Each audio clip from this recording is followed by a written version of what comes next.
جب خواتین ہی کو دیکھ لیں، جب خواتین اپنے گھر میں، خاندان میں، محلے میں، اپنے قبیلے میں، اپنے علاقے میں جب کسی محفل مجلس میں جاتی ہیں تو بہت قلیل خواتین محجبہ ہوتی ہیں، حجاب میں ہوتی ہیں. بیشتر خواتین بے حجاب ہوتی ہیں یا بد حجاب ہوتی ہیں،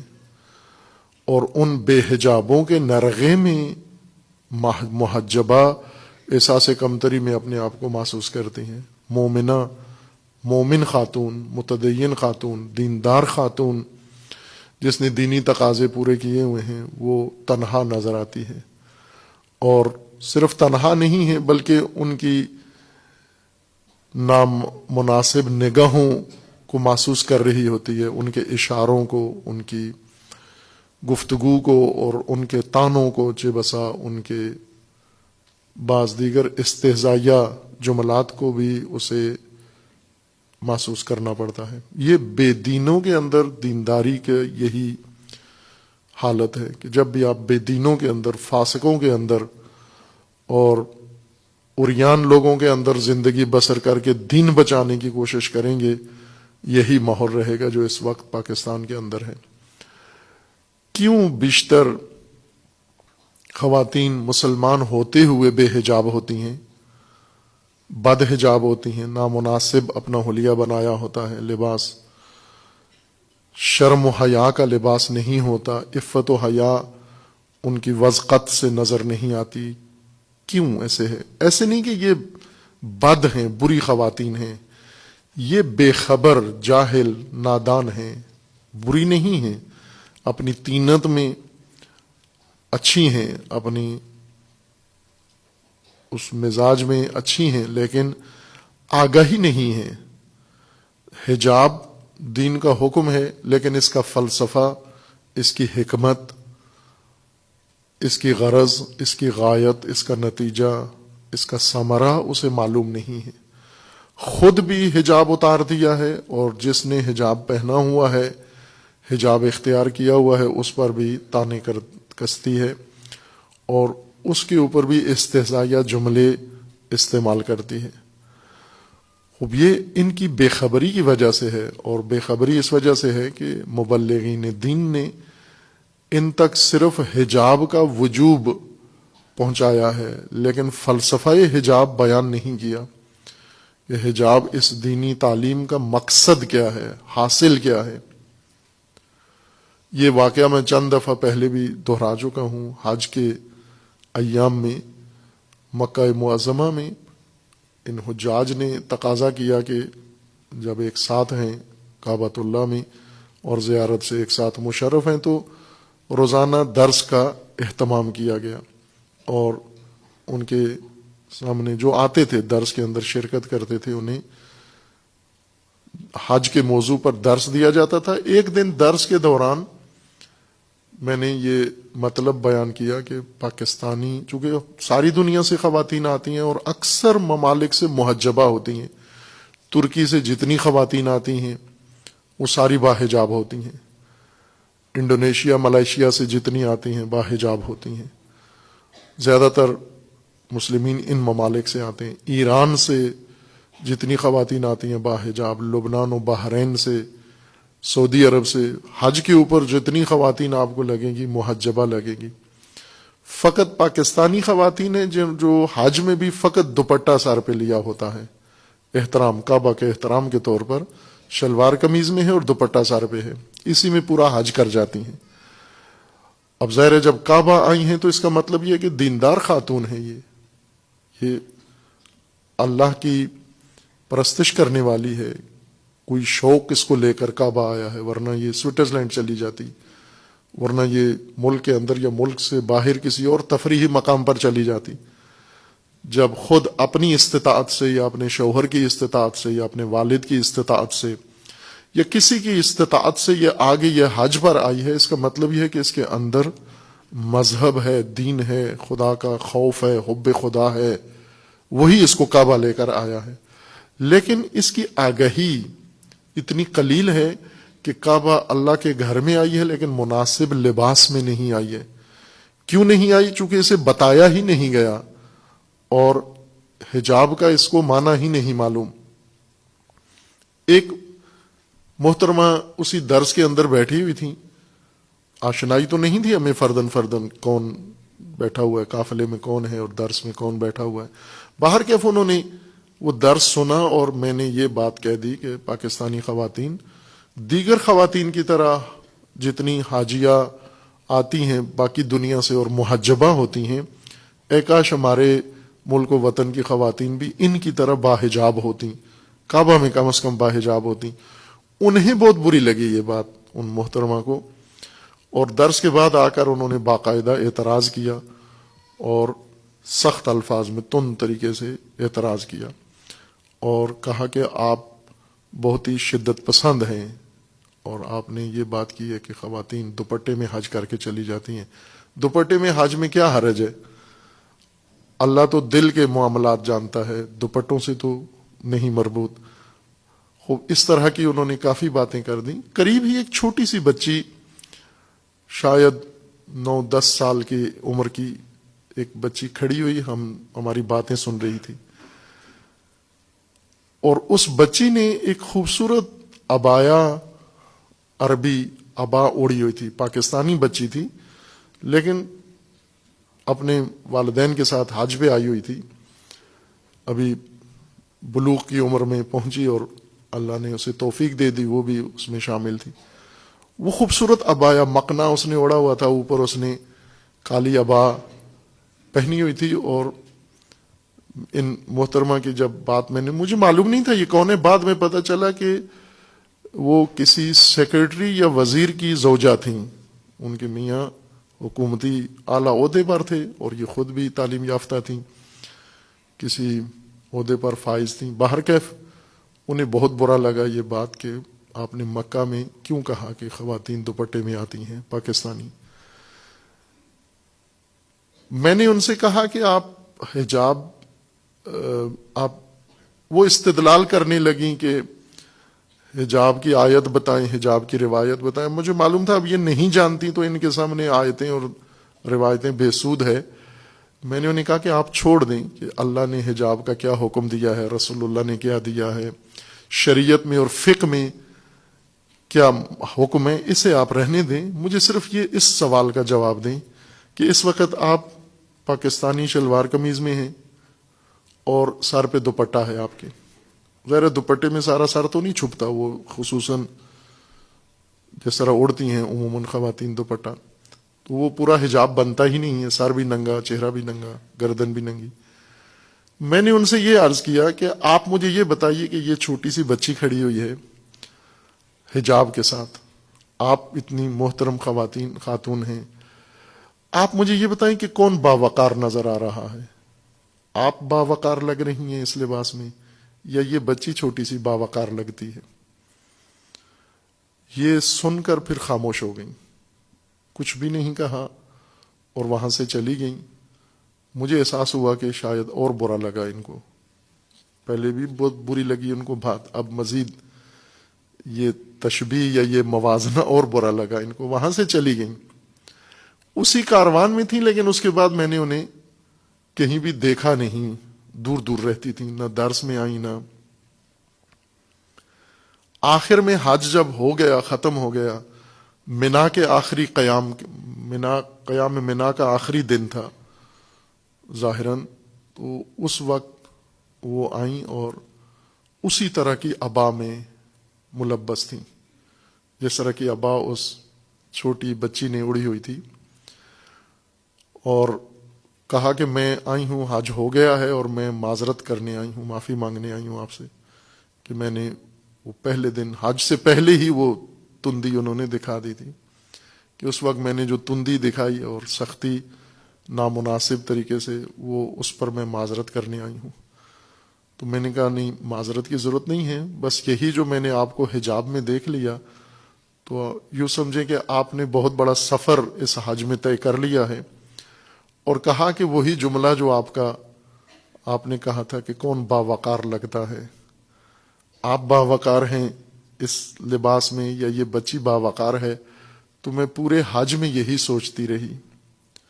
کہ وقار تو میرے وجود سے کہیں سے بھی نظر نہیں آتا، ظاہر نہیں ہوتا.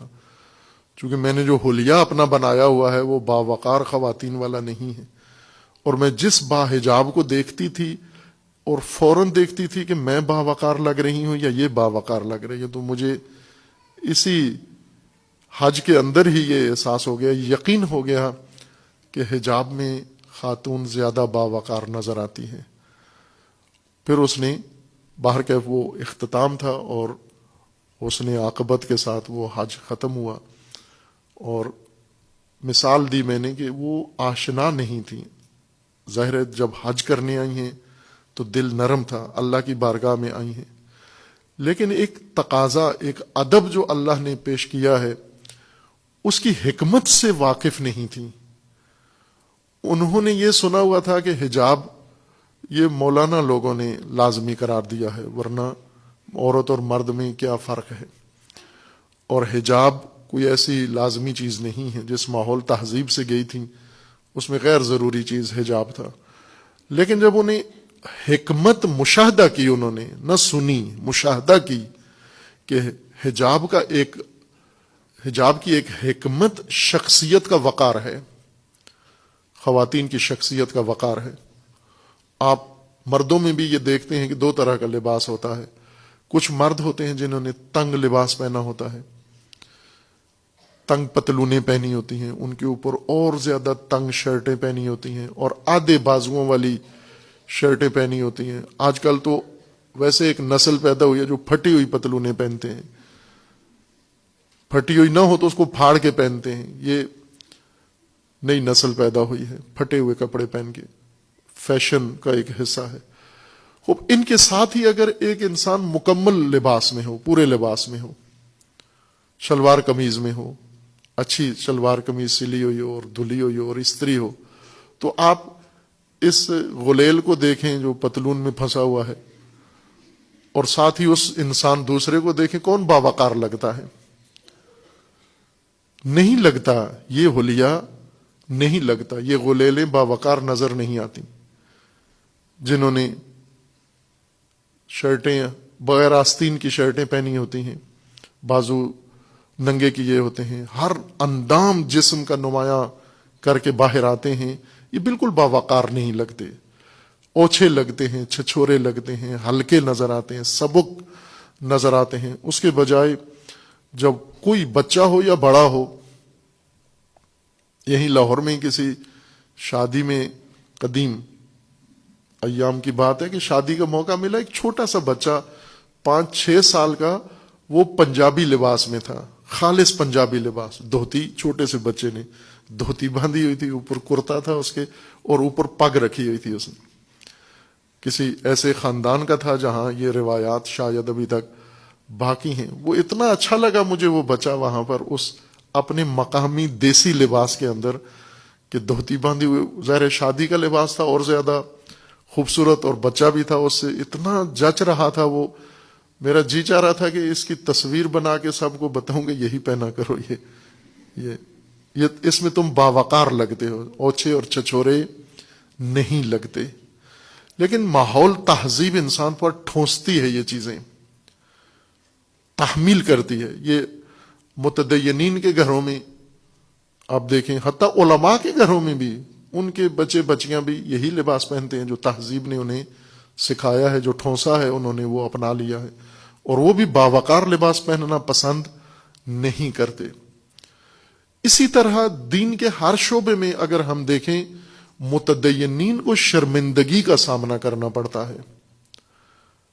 باحجاب کی میں نے مثال دی ہے، داڑھی والے مرد جہاں چلے جائیں انہیں شرمندگی کا سامنا کرنا پڑتا ہے.